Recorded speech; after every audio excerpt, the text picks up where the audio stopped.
നമസ്കാരം. ശ്രീ സച്ചിദാനന്ദന്റെ ആത്മഹത്യ ചെയ്ത കർഷകൻ വെള്ളത്തെക്കുറിച്ച് സംസാരിക്കുന്നു. വെള്ളം സ്വർഗത്തിലെ മഞ്ഞായിരുന്നു. കാരണവന്മാരുടെ പ്രാർത്ഥനയിൽ അലിഞ്ഞ് അത് ഉറവകളുടെ സൂര്യകാന്തിയായി ഭൂമിയിൽ വിരിഞ്ഞിറങ്ങി. വെള്ളം സ്വർഗത്തിലെ മഞ്ഞായിരുന്നു. കാരണവന്മാരുടെ പ്രാർത്ഥനയിൽ അലിഞ്ഞ് അത് ഉറവകളുടെ സൂര്യകാന്തിയായി ഭൂമിയിൽ വിരിഞ്ഞിറങ്ങി.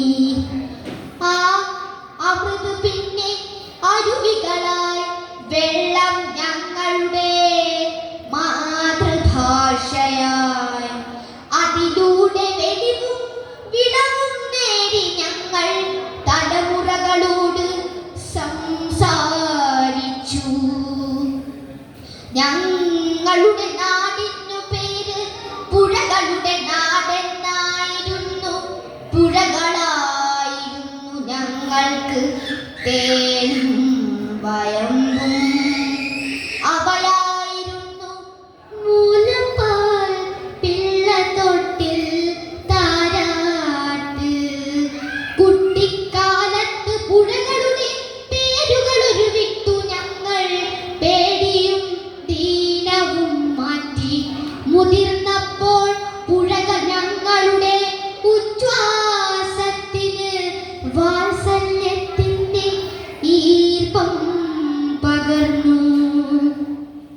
ഞങ്ങളുടെ ശബ്ദം വെള്ളച്ചാട്ടങ്ങളുടേതായിരുന്നു. ഞങ്ങളുടെ ധമനികൾ അറിയപ്പെട്ടത് പേരാറെന്നും പെരിയാറെന്നുമായിരുന്നു.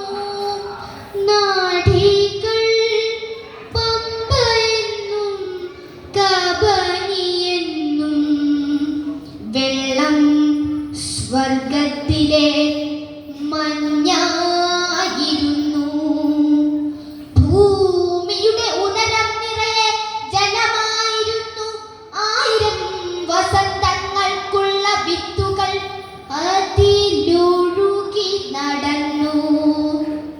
വേരുകൾ നീരിനെ കിക്കിളി കൂട്ടി അതിനെ കണിക്കൊന്നയും ഓണപ്പൂക്കളവും ആതിരനിലാവുമാക്കി.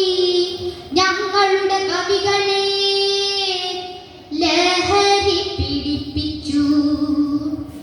വെള്ളം സ്വർഗത്തിലെ മഞ്ഞായിരുന്നു.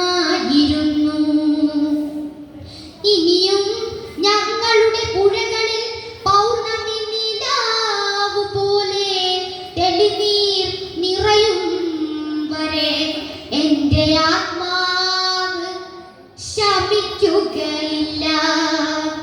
നീർച്ചാട്ടങ്ങളുടെ കടുത്തുടികൾ കാടുകളെ വീണ്ടും വിളിച്ചുണർത്തും വരെ എൻ്റെ ആത്മാവ് ശമിക്കുകയില്ല.